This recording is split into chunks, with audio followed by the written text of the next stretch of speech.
et Jésus pleura. C'est un verset de la Bible qui veut tout dire. Parfois, quand vous êtes en train de prier en pleine présence de Dieu, il nous arrive de pleurer. Et beaucoup de personnes ne comprennent pas ces pleurs. Beaucoup de personnes disent, mais quand quelqu'un pleure, c'est qu'il a un bébé spirituel, il ne sait pas de quoi il parle, il n'a pas atteint un certain niveau dans la prière. Et beaucoup de chrétiens maintenant se gênent de pleurer quand ils sont en pleine présence de Dieu. Mais je voudrais vous dire, ma sœur, ne te gêne pas quand tu pries et que tu pleures. C'est rempli d'esprit que on est parfois amené à faire certains gestes. Les gens ne savent pas parfois qu'est-ce qui se passe quand tu es en contact avec ton Dieu. Les gens ne savent pas parfois ce que tu ressens dans la présence, de la gloire de Dieu. Les gens ne savent pas parfois ce que toi tu vois, que eux ne voient pas. Les gens ne savent pas quelle bénédiction tu reçois parfois. Les gens ne savent pas ce que tu réalises dans la présence de Dieu et qui t'amène à pleurer. Les gens ne savent pas ce que tu es en train de réaliser dans la présence de Dieu. Tu réalises le niveau que tu atteins. Tu réalises l'intimité que tu atteins. Tu réalises que c'est que tu es face à ton Créateur. Tu réalises quelles sont les bénédictions que Dieu est en train de déverser en ce moment-là en ta personne. Les gens ne savent pas que parfois quand tu pleures, c'est quand tu vois la gloire de Dieu sur toi. Les gens ne savent pas parfois quand tu pleures, c'est quand tu vois le ciel s'ouvrir. Et quand tu pleures, quand tu es à la présence de Dieu, ma sœur, n'aie pas honte du regard des gens. Ne te limite pas. Ne limite pas ton action. Ne limite pas tes pleurs. Ne suis pas tes pleurs. Non, non, non, non. Ne te limite pas. Quand tu es dans la présence de Dieu, c'est un échange d'esprit à esprit. C'est un esprit que tu es animé, rempli du Saint-Esprit, qui s'adresse à un autre esprit qui est supérieur aux esprits des esprits. Le Dieu est un Dieu des esprits. Yahweh est un Dieu des esprits. Et quand tu es en son contact, c'est un esprit qui parle à un esprit. C'est un échange d'esprit à esprit. Et personne ne peut définir ce qui se passe.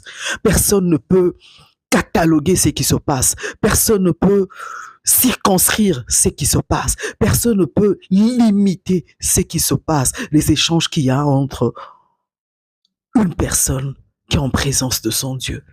Et parfois, on pleure.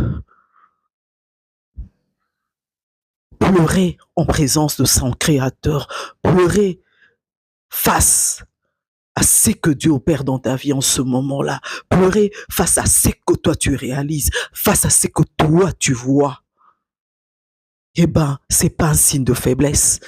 C'est pas un signe d'immaturité spirituelle. Non.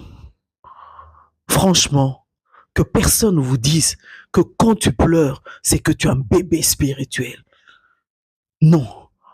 Et franchement, quand vous êtes dans la présence de Dieu,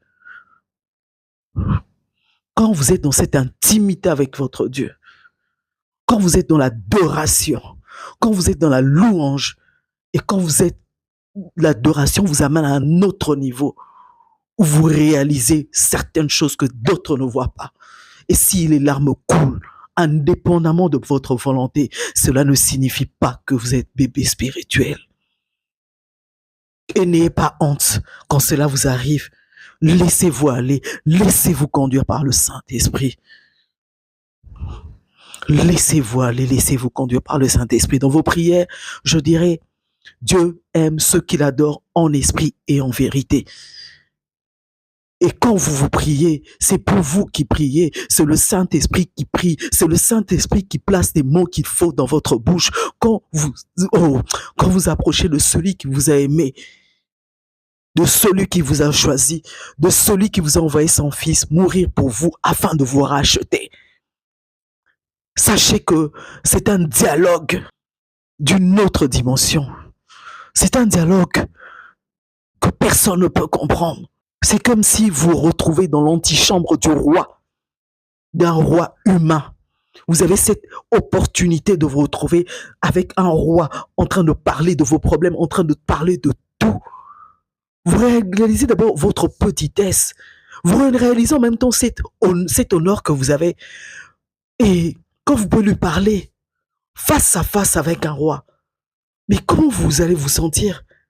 Eh bien, maintenant là, vous ne parlez pas avec un roi humain, mais vous parlez avec le roi des rois, un roi éternel, un roi qui n'a ni commencement ni fin. Amen. Alléluia. Et priez, adorez. Laissez-vous emporter par l'Esprit. Parlez à votre Dieu comme vous le pouvez. Parlez à votre Dieu sans vous gêner. Et si il vous arrive de pleurer, pleurez. Que Dieu vous bénisse abondamment. C'était là votre humble servante, Madame Biobouya Molebo. Soyez bénie.